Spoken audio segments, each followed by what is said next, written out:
So hey guys, আজকে আমি চলে গিয়েছিলাম উদয়ন সিনেমাতে তো একটা রিলিজ ছবি দেখার জন্য। তো তোমরা মুভিটা গেস করতে পারো যে মুভিটা কি।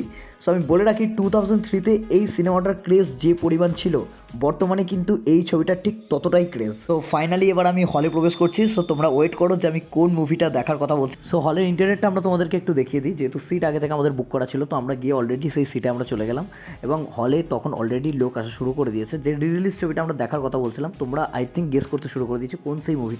সো কিছুক্ষণের মধ্যেই এবার মুভিটা স্টার্ট হয়ে যাবে। সো তোমরাই দেখে নাও যে কোন সেই মুভি।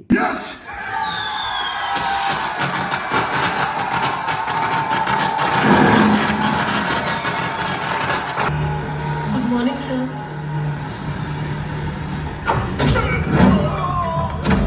তো আমি যেহেতু সালমানের ডাইহার্ড ফ্যান, তো আমি ডেফিনেটলি এই ছবিটা মিস কখনই করবো না। তো আমার কাছে এই ছবিটা ডেফিনেটলি একটা আইকনিক মুভি এবং এই ছবির সেই টাইমে যে পরিমাণ ক্রেজ ছিল, এর হেয়ার স্টাইল, লুকস এবং সং প্রত্যেকটা জাস্ট মন ছুঁয়ে যাওয়ার মতো।